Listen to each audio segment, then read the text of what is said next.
ఒక దేశ రక్షణని ఆ దేశ ప్రజలు తమ చేతుల్లో పెట్టుకున్నప్పుడు ఆ దేశాన్ని ఎవరు నాశనం చేయలేరు. అదే దేశ రక్షణని కొద్దిమంది చేతుల్లో పెట్టి తాము చేతులు కట్టుకొని కూర్చుంటే మాత్రం ఆ దేశాన్ని ఎవరు రక్షించలేరని డానియల్ వెబ్స్టర్ చెప్పిన మాటలు ఈ సందర్భంగా మేము తెలియజేసుకున్నాం. భవతి భిక్షాందేహి అంటే శత్రువుకు కూడా అన్నం పెట్టే నేల. పాహిమాం రక్షమాం అంటే ఎదుటివాడి ప్రాణానికి తన ప్రాణాన్ని పణంగా పెట్టే నేల. తన దేశపు సరిహద్దులు దాటి పరాయి దేశం మీద దండయాత్రని చెయ్యని నేల.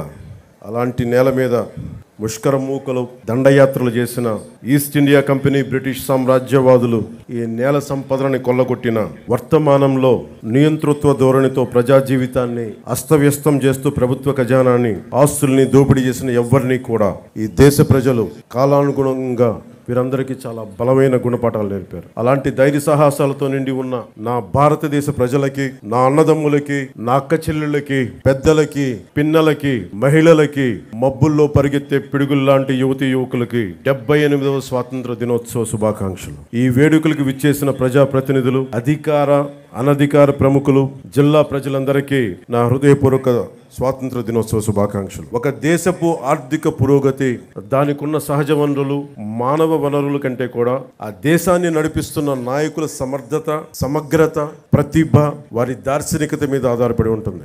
నాని పాల్కీవాలా గారు చెప్తారు, ఈ 78 ఏళ్ల కాలగమనంలో, అత్యంత కష్టకాలంలో విభజన కల్లోలాలని తట్టుకుంటూ, దేశ సమగ్రతని కాపాడుకుంటూ, డ్యాములు కట్టి, కాలువలు తవ్వి, హరిత విప్లవం కోసం రంగం సిద్ధం చేసిన పండిట్ జవహర్లాల్ నెహ్రూ గారు ఉన్నారు. జై జవాన్ జై కిసాన్ నినాదంతో దేశాన్ని ముందుకు నడిపించిన శ్రీ లాల్ బహదూర్ శాస్త్రి గారు ఉన్నారు. బంగ్లాదేశ్ ఆవిర్భావానికి శ్రీకారం చుట్టిన అపర దుర్గాదేవిగా పేరు తెచ్చుకుని అభివర్ణించబడే ఇందిరాగాంధీ గారు, మీరు హిస్టరీ కాదు, మీరు జాగ్రఫీని సృష్టించారనే పేరు తెచ్చుకున్న ఇందిరాగాంధీ గారు ఉన్నారు. శ్రీమతి ఇందిరాగాంధీ గారు ఉన్న బంగారు నిల్వలు కూడా అమ్ముకోవాల్సిన దుస్థితిలో తన మేధా సంపత్తితోటి, విశిష్టమైన రాజకీయ అనుభవంతో ఆర్థిక సంస్కరణలు పట్టుకొచ్చి భారతదేశాన్ని తిరిగి ప్రపంచ పటంలో పెట్టిన గొప్ప వ్యక్తి, దార్శనికుడు పివి నరసింహారావు గారు ఉన్నారు. ప్రతి దశాబ్దానికి భారత భూభాగం మీద దండయాత్ర చేసే శత్రు దేశాలకి, వాటిని నడిపించే నాయకులకి వారి దేశ ఆర్థిక మూలాలు కానీ మొత్తం కదిలిపోయేలా, వారి మూలాలు కదిలిపోయేలా, శత్రు దేశాల మూలాలు కదిలిపోయేలా పోఖ్రాన్లో అణుబాంబుని పేల్చి భారతదేశ స్థాయిని చూపించి ప్రపంచాన్ని నివ్వెరపోయేలా చేసిన సింహరాజం శ్రీ అటల్ బిహారీ వాజ్పేయి గారు ఉన్నారు. ఆ తర్వాత కాలంలో కశ్మీర్ నుండి కోయంబత్తూర్ వరకు ఉగ్రవాదుల పేలుళ్ళు, గోకుల్ చాట్ పేలుళ్ళు, పార్లమెంట్ మీద దాడులు, ముంబై మహానగరాన్ని పట్టుమని 10 మంది ఉగ్రవాదులు దాడి చేస్తే తిరిగి అంతా దేశం అల్లకల్లోలం అయిపోయిన సమయంలో అసలు ఈ దేశం పోఖ్రాన్ అణుబాంబు పేల్చినా కూడా ఈ దౌర్భాగ్యమైన పరిస్థితి ఏంటి అని అనుకున్న సమయంలో పాత తరం నాయకుల్లా కాదు, మా దేశం మీద దాడి చేస్తే, మా వ్యవస్థల మీద దాడి చేస్తే మీ దేశంలోకి దూరి మరీ కొడతామని చెప్పి 3వసారి ప్రధానమంత్రిగా ప్రమాణ స్వీకారం చేసిన శ్రీ నరేంద్ర మోదీ గారు ఉన్నారు. ఇలాంటి మహానుభావులు ఎందరో, వారందరికీ నా వందనం. మన కాకినాడకి సంబంధించి ఎందరో మహానుభావులు, ఫ్రీడమ్ ఫైటర్స్ ఉన్నారు. దుర్గాబాయి దేశ్ముఖ్, బులుసు సాంబమూర్తి గారు, అలాగే 53 రోజులు మనకి ఉపవాసం చేసి బలిదానమై రాష్ట్రాన్ని ఇచ్చిన పొట్టి శ్రీరాములు గారు ఉన్నారు. పేరు లేని ఊరు లేని ఎందరో ఫ్రీడమ్ ఫైటర్స్, స్వాతంత్ర సమరయోధులు, వారి త్యాగాల్ని ఇది గుర్తు చేసుకునే సమయం. ఎన్ని కోట్ల మంది త్యాగాలు చేశారు. ఒక 19 ఏళ్ల ఖుదీరామ్ బోస్, 23 ఏళ్ల భగత్ సింగ్, 13 ఏళ్ల రాణి గుయిడిని, వారందరికీ అంత చిన్న వయసులో చనిపోవడానికి ఏ అవసరం ఉంది? పుట్టబోయే తరాల సానుభూతితోటి బాగుండాలని ఒకే ఒక కోరిక వారిని బలిదానాలు చేసేలా చేసింది. మనం ఎవరి త్యాగాల మీద, బలిదానాల మీద మనం బతుకుతున్నామో వారిని గుర్తు తెచ్చుకోవడానికి, బాధ్యతగా భవిష్యత్ తరాలకి మనం అదే భవిష్యత్తుని, బలమైన భవిష్యత్తుని ఇవ్వడానికి ఇది ఈ రోజుని మనం తీసుకుంటాం. ఆ దేశభక్తే మమ్మల్ని ఈ రోజున ఇక్కడ ఇలా నిలబెట్టింది.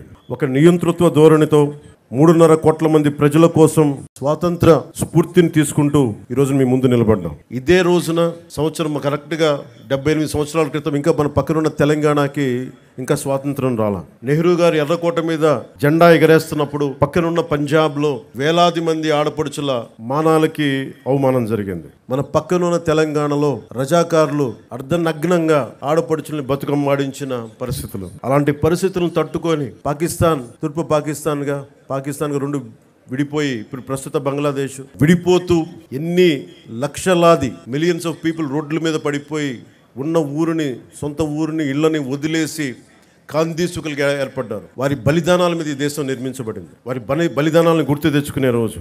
ఇది మనందరం ఆనందించే రోజు కంటే కూడా ఎంత బాధ్యత ఉండాలని గుర్తుకు పెట్టే రోజు. అలాంటి బాధ్యతే ఈ రోజున మిమ్మల్ని ఈ వేదిక ముందు నిలబెట్టింది. 1923 కాకినాడలో జరిగిన భారతీయ జాతీయ కాంగ్రెస్ మహాసభలు జిల్లా వేదికగా జరిగిన ఒక అపురూప ఘట్టం. గాంధీజీ గారి పిలుపు మేరకు జిల్లా ప్రజలు చొల్లంగి ఉప్పాడ తీరంలో నిర్వహించిన ఉప్పు సత్యాగ్రహం బ్రిటిష్ పాలకుల్ని గడగడలాడించింది. విప్లవ జ్యోతి మన్యం వీరుడు అల్లూరి సీతారామరాజు కాకినాడలో చదువుతున్న రోజుల్లోనే దేశ దాస్య విముక్తి కోసం పోరాట కాంక్ష ఆయనలో రగులుకుంది. ఆంధ్ర భగత్ సింగ్ గా ఖ్యాతి గడించిన ప్రతివాద వెంకటాచారి కాకినాడలో నిర్వహించిన విప్లవ ఉద్యమం తెల్లవాళ్ల వెన్నులో వెనుక పుట్టించింది. అందుకే ఆయన ప్రతివాద భయంకరాచారి అంటారు. దుర్గాబాయి దేశ్ముఖ్, పులుస్ సాంబమూర్తి వంటి ఎందరో జిల్లా ప్రముఖులు స్వాతంత్రోద్యమంలో ప్రజల ముందుకు నడిపించారు. వారి ఆశయాల బాటలో కుల, మత, భాష, ప్రాంతాలకు అతీతంగా దేశ సమగ్రతకు, సంక్షేమం, సామాజిక న్యాయం మౌలిక లక్ష్యాలుగా సుపరిపాలనను ఈ రాష్ట్ర ప్రభుత్వం ప్రజలకు అందిస్తుంది. సూపర్ 6 ప్రాధాన్యతల అమలుతో రాష్ట్ర పునర్నిర్మాణానికి షణ్ముఖ వ్యూహంతో ముందుకు వెళ్తోంది. ఈ 78వ స్వాతంత్ర దినోత్సవ శుభవేళ మన జిల్లాలో అమలవుతున్న అభివృద్ధి సంక్షేమ కార్యక్రమాలను మీకు ఒక సంక్షిప్తంగా వివరిస్తాను. దేశంలోనే ఆదర్శనీయ రైతులు, వృద్ధులు, దివ్యాంగులు, వితంతువులు తదితర ఏ ఆసరా ఆలంబన లేని 28 కేటగిరీల ప్రజలకు రాష్ట్ర ప్రభుత్వం అండగా నిలుస్తూ వారికి సామాజిక పెన్షన్లు గణనీయంగా పెంచింది. జిల్లాలో 17 కేటగిరీలకు చెందిన 2,77,594 మంది లబ్ధిదారులకు 117 కోట్ల మొత్తం పెన్షన్లు అందిస్తుంది. నిత్యాన్నదానంతో అన్నార్తుల ఆకలి తీర్చి పేదల మదిలో ఆరాధ్యమూర్తిగా నిలిచిన అపర అన్నపూర్ణ డొక్కా సీతమ్మ గారు ఆమె మహోన్నత జీవితం ఆశయాలకు నివాళిగా ఎన్డీఏ రాష్ట్ర ప్రభుత్వం పాఠశాలల్లో మధ్యాహ్న భోజన పథకాన్ని డొక్కా సీతమ్మ గారి పేరిట అమలు చేస్తుంది. జిల్లాలో 1258 పాఠశాలల్లో 1,22,591 మంది విద్యార్థులకు, చిన్నారులకు డొక్కా సీతమ్మ మధ్యాహ్న బడి భోజన పథకం ద్వారా పౌష్టికాహారం అందిస్తున్నారు. 2 రూపాయలకే కిలో బియ్యం పథకం లాంటి ఎన్నో పేదరిక నిర్మూలన కోసం పథకాలకు నాంది పలికిన స్వర్గీయ నందమూరి తారక రామారావు గారు పేదల కోసం ఆయన స్ఫూర్తి ఆశయాలు కొనసాగింపుగా రాష్ట్ర వ్యాప్తంగా పట్టణాల్లో పేదలకు 5 రూపాయలే భోజనం అందించే అన్నా క్యాంటీన్లని ఈ రోజు నుంచి పునఃప్రారంభిస్తున్నాం. మన జిల్లాలో మొత్తం 11 అన్నా క్యాంటీన్లు పేదలకు అందుబాటులో వస్తున్నాయి. ప్రజలకు పారదర్శక రీతిలో ఇసుక లభ్యత కోసం నూతన ఉచిత ఇసుక విధానాన్ని రాష్ట్ర ప్రభుత్వం గత జూలై 8వ తారీఖు నుండి అమలు తీసుకొచ్చింది. తొలి విడత ప్రధాన మంత్రి ఆవాస్ యోజన పథకం కింద జిల్లాలో వచ్చే అక్టోబర్ నెల నాటికి 4,500 గృహాల నిర్మాణం పూర్తి చేసేందుకు 100 రోజుల ప్రణాళిక అమలవుతోంది. ప్రధాన మంత్రి ఆవాస్ యోజన 2.0 ద్వారా 2025 నుండి కేంద్ర ప్రభుత్వం అందించే 2.5 లక్షలు మొత్తానికి తన వంతుగా 1,50,000 జోడించి 4 లక్షల రూపాయల యూనిట్ విలువతో పేదలకు గృహాలు నిర్మించాలని రాష్ట్ర ప్రభుత్వం నిర్ణయం తీసుకుంది. అలాగే పేదలకు గ్రామీణ ప్రాంతాల్లో 3 సెంట్లు, పట్టణ ప్రాంతాల్లో 2 సెంట్లు నివాసన స్థలాలు మంజూరుకు నిర్ణయించింది తెలియజేసేందుకు చాలా సంతోషిస్తున్నాం. 2014-2019 వరకు జిల్లాలో ఇళ్లు నిర్మించుకున్న లబ్ధిదారులకు పెండింగ్ ఉన్న బిల్లులకు సుమారు 49 కోట్ల రూపాయల బకాయిలను చెల్లించేందుకు ప్రభుత్వం విధి విధానాలను రూపొందిస్తుంది. జిల్లాలో టిడ్కో ద్వారా 529 కోట్ల నిధులతోటి 7,228 ఇళ్లను 5 ఏళ్ల క్రితమే నిర్మించగా 3,582 ఇళ్లను లబ్ధిదారులకు అందజేయడం జరిగింది. మిగిలిన ఇళ్ల రిజిస్ట్రేషన్, మోర్గేజ్ పూర్తి చేసి త్వరలోనే డ్రైన్లు, తాగునీటి సరఫరా తదితర అన్ని మౌలిక వసతులతోటి లబ్ధిదారులకు అప్పగిస్తాం. కాకినాడ పర్లోపేట సైట్ బిలో మరో 904 ఇళ్లని డిసెంబర్ నాటికి నిర్మించి లబ్ధిదారులకు అందజేస్తాం. నిత్యావసర సరుకుల ధరల పెరుగుదల భారం తగ్గించేందుకు జిల్లా వ్యాప్తంగా 37 ప్రత్యేక కౌంటర్లు ఏర్పాటు చేసి ప్రజలకు నాణ్యమైన బియ్యం, కందిపప్పును తక్కువ ధరలో అందుబాటులో ఉంచు. జిల్లాలో ఈ ఖరీఫ్ సీజన్ పంటల సాగుకు 4,251 కోట్ల మొత్తాన్ని పంట రుణాలకు గాను 2,425 కోట్ల మొత్తాన్ని టర్మ్ లోన్లు గాను రైతులకు అందించేందుకు నిర్దేశించుకున్న లక్ష్యానికి గాను ఇప్పటి వరకు 3,961 కోట్ల రూపాయల మేరకు రుణాలు కల్పించి కౌలు రైతులకు 59 కోట్ల మొత్తాన్ని రుణాలుగా అందించాం. ఇటీవల కురిసిన భారీ వర్షాల కారణంగా నష్టపోయిన రైతులకు 80% రైతుపై 100 క్వింటాళ్ల విత్తనాలు సరఫరా చేస్తున్నాం. పీఎం కిసాన్ పథకం ద్వారా సంవత్సరం తొలి విడతగా జిల్లాలో 1,25,850 మంది రైతు కుటుంబాలకు ఖాతాలకు 25 కోట్ల 17 లక్షల పెట్టుబడి సహాయం గత జూన్ నెలలో అమలు చేస్తా ఉన్నాం. పంచాయతీరాజ్ వ్యవస్థను బలోపేతం చేసేందుకు రాష్ట్ర ప్రభుత్వం 3 కీలక నిర్ణయాలు తీసుకుంది. వీటిలో మొదటిది గ్రామ పంచాయతీలకు ఆర్థిక పరిపుష్టి, సర్పంచ్ వ్యవస్థకు గౌరవం పునర్ప్రతిష్ఠించడం, నిధులు కొరత ఉన్న కొద్ది నిధులను గత ప్రభుత్వం ఇతర అవసరాలకు మళ్లించడం కారణంగా గ్రామ పంచాయతీలకు ప్రజలకు కనీస సౌకర్యాలు కల్పించలేని దినస్థితికి చేరాయి. ఆ పరిస్థితిని చక్కదిద్దే దిశగా తొలి అడుగు నేటి నుండే ప్రారంభించాం. జాతి సగర్వంగా చెప్పుకునే స్వాతంత్ర గణతంత్ర దినోత్సవాలను నిర్వహించేందుకు గత 34 ఏళ్లుగా చిన్న పంచాయతీలు కేవలం 100 రూపాయలు, పెద్ద పంచాయతీలకు 200 రూపాయలు మాత్రమే ఇవ్వడం జరుగుతోంది. నేటి నుండి ఇకపై ఆ వేడుకలకి గ్రామాల్లో సర్పంచ్ల ఆధ్వర్యంలో సగర్వంగా దేశభక్తి వెళ్లి విరిసే వాతావరణంలో ఘనంగా నిర్వహించేందుకు మైనర్ పంచాయతీలకు 10,000 రూపాయలు, మేజర్ పంచాయతీలకు 25,000 రూపాయలు నిధులు సమకూరుస్తున్నాం. రెండవది, జాతీయ ఉపాధి హామీ పథకం ద్వారా గ్రామీణ పేదలకు నిలకడైన ఉపాధి ఆదాయాలను కల్పిస్తూ గ్రామాల ప్రగతికి దోహదం చేసే సుస్థిర సామాజిక ఆస్తుల అభివృద్ధికి కార్యాచరణ చేపట్టడం. అందులో భాగంగా జాతీయ ఉపాధి హామీ పథకం నిధులతో తమ పంచాయతీల్లో చేపట్టవలసిన ప్రయోగకరమైన పనులపై సర్పంచులు, స్థానిక ప్రజాప్రతినిధులు, ప్రజలు సమాలోచన చేసి తీర్మానాలు చేయాలని సూచించి రాష్ట్రంలో 13,326 గ్రామ పంచాయతీలన్నింటిలోనూ ఒకే రోజున గ్రామ సభలు నిర్వహిస్తున్నాం. మూడవ కీలక నిర్ణయం, రాష్ట్రంలో ప్రతి ఇంటికి కుళాయి ఏర్పాటు, ప్రతి వ్యక్తికి సురక్షితమైన తాగునీరు అందించడం ప్రభుత్వాలు పౌరులు కల్పించాల్సిన కనీస మానవ హక్కు. దేశంలో ఈ లక్ష్య సాధనకు గౌరవనీయ ప్రధానమంత్రి శ్రీ నరేంద్ర మోదీ గారి నేతృత్వంలో కేంద్ర ప్రభుత్వం బృహత్తర స్థాయిలో జల్ జీవన్ మిషన్ కార్యక్రమాన్ని 2019 ఆగస్టు 15 నుండి అమలు చేస్తా ఉంది. దురదృష్టవశాత్తు గడిచిన 5 ఏళ్లలో మన రాష్ట్రంలో ఈ పథకాన్ని సద్వినియోగం చేసుకోలేదు. 5 ఏళ్లలో 27,000 కోట్ల నిధులు ఖర్చు చేయవలసి ఉండగా కేవలం 4,000 కోట్లు మాత్రమే ఖర్చు చేయడం జరిగింది. ఖర్చు చేసిన 4,000 కోట్లతో కూడా కేవలం సొమ్ము చేసుకునే పైప్ లైన్లు పనులే చేసి తాగునీరు అందించేందుకు అత్యవసరమైన వాటర్ సోర్స్ వనరుల అభివృద్ధి పనులు మాత్రం పూర్తిగా విస్మరించడం జరిగింది. ఫలితంగా జల జీవన్ మిషన్ యొక్క లక్ష్యం రాష్ట్రంలో సాకారం కాలేదు. ప్రతి ఆవాసంలో తాగునీటి సరఫరా పరిస్థితిని సమీక్షించేందుకు 12 అంశాలపై రాష్ట్రంలో పల్స్ సర్వే చేపట్టాం. పల్స్ సర్వేలో సేకరించిన సమాచారం ఆధారంగా రాష్ట్రంలోని ప్రతి ఇంటికి తాగునీటి కుళాయి ఏర్పాటుకు పటిష్టమైన సత్వర కార్యాచరణకు రూపకల్పన చేయడం. అలాగే ఉపాధి అవకాశాలు, ఉద్యోగాల కోసం వేచి చూసి కాలం ముందుకెళ్ళిపోతుంది కానీ నేను కన్నా కళల మటుకు వెనకబడిపోతున్నాయన్న యువత కోసం ఒక 20 లక్షల ఉద్యోగాలు తీసుకురావాలి. టూరిజం సెక్టార్లో, వైద్యం, హెల్త్ సెక్టార్లో, పరిశ్రమల్లో, అలాగే యువతని ఎంటర్ప్రెన్యూర్స్ గా తయారు చేసే కార్యక్రమం, దానికి ముందు స్కిల్ డెవలప్మెంట్ జరగాలి.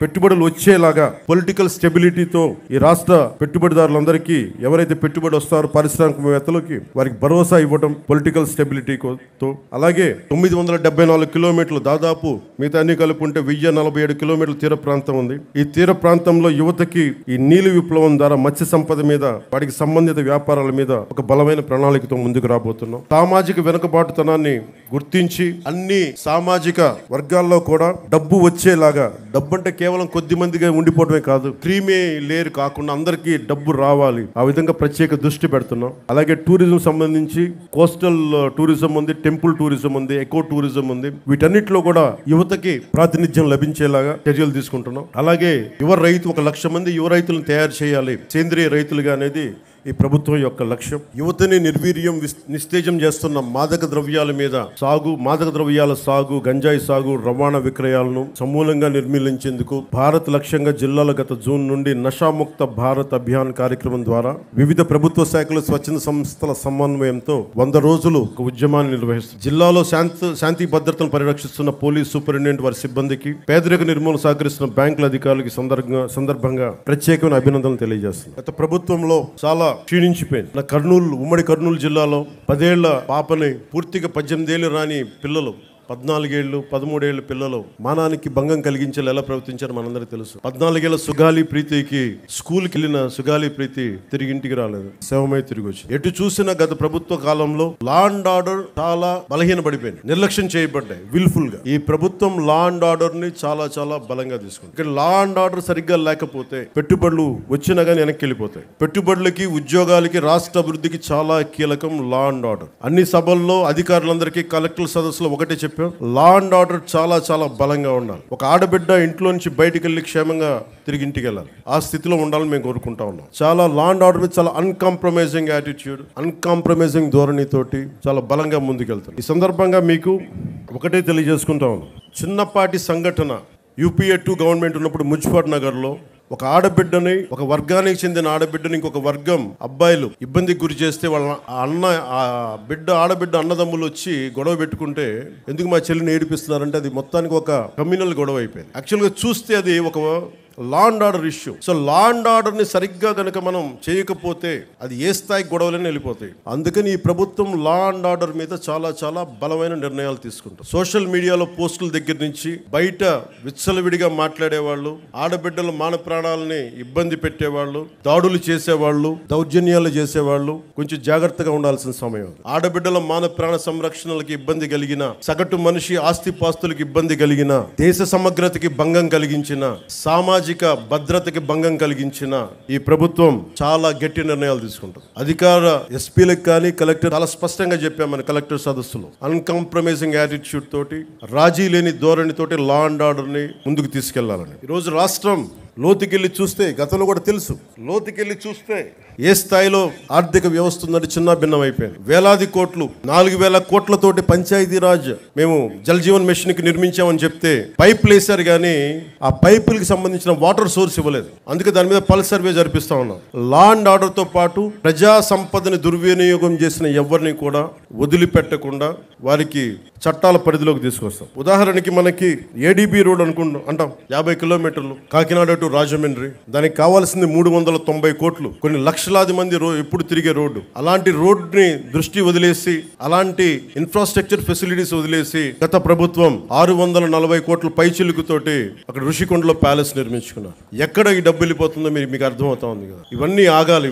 ఇవన్నీ ఆగటానికి మీరందరం కృషి చేశారు. ఈ రోజు మా మీద బాధ్యత పెట్టారు. వెంటనే ఈ ఏడీబీ రోడ్డు కూడా చాలా అత్యంత తొందరలో పూర్తి చేయాలి అని నిర్ణయం తీసుకున్నాం. కేబినెట్ కి తెలియజేశాం. గౌరవ ముఖ్యమంత్రి శ్రీ చంద్రబాబు నాయుడు గారు తెలియజేశాం. ఈ ఏడీబీ రోడ్డు కూడా త్వరగా పూర్తి చేసే బాధ్యత ఈ కొత్త ప్రభుత్వం తీసుకుంటాం. మన కర్ణాటకకి వెళ్తే రెడ్ శాండర్స్, మన ఎర్రచందనం దొంగలు మన అడవుల్లో కొట్టేసి, శేషాచలం అడవుల్లో కొట్టేసి కర్ణాటకలో తరలిస్తూ ఉంటే కర్ణాటకలో పట్టుకున్నారు. 100 కోట్ల రూపాయలు ఒకసారి, 40 కోట్ల రూపాయలు ఇంకొకసారి.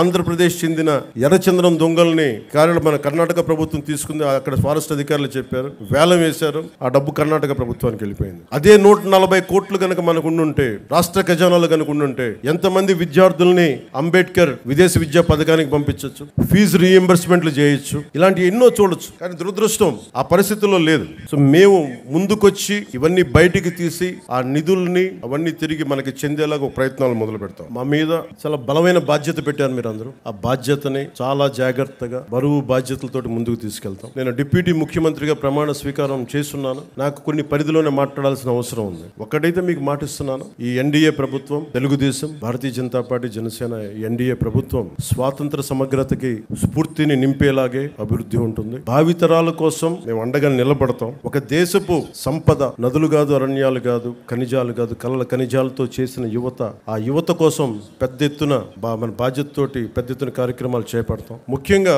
విభజన సమయంలో ఈస్ట్ బెంగాల్ డివిజన్, ఒక రాష్ట్ర విభజన జరుగుతుందంటే దేశంలోని నాయకులందరూ ముందుకు వచ్చారు, ఆప్ చేశారు బెంగాల్ డివిజన్. అదే ఒక దేశం, భారతదేశం పాకిస్తాన్ గా విడిపోతుంటే నాయకులందరూ కామ్గా అయిపోయారని సర్దార్ వల్లభాయ్ పటేల్ గారిని అడిగితే వల్లభాయ్ పటేల్ గారు ఒకటే చెప్పారు, మేము పెద్దవాళ్ళం అయిపోయాం, అలసిపోయాం, శక్తి లేక, పోరాట శక్తి లేక కామ్ అయిపోవాల్సి వచ్చింది అనేది ఆయన చెప్పింది. సో వచ్చే తరాన్ని సిద్ధం చేయడం చాలా చాలా అవసరం. మొన్న ఇస్రోకి వెళ్ళి షార్ సెంటర్కి వెళ్తే కూడా అక్కడ శాస్త్రవేత్తలు చెప్తా ఉన్నారు, వచ్చే 10 సంవత్సరాల కోసం లీడర్షిప్ ని తయారు చేయడం కూడా ఇస్రో సాంప్రదాయంలో ఒక భాగం అని. వచ్చే తరం 2047కి కొత్త నాయకులు తయారు చేయడం కూడా చాలా అవసరం ఉంది. జిల్లా స్థాయిలో, పంచాయతీ స్థాయిల నుంచి రాష్ట్ర స్థాయి, దేశ స్థాయిలో కొత్త తరం నాయకులకి తయారు చేయాల్సిన బాధ్యత అందరూ తీసుకోవాలి. దాంతోపాటు మేము కూడా ఆ బాధ్యతను తీసుకుంటామని తెలియజేసుకుంటూ, భవిష్యత్తు యువతరానిదే. ఆ యువతరానికి అండగా ఉంటాం.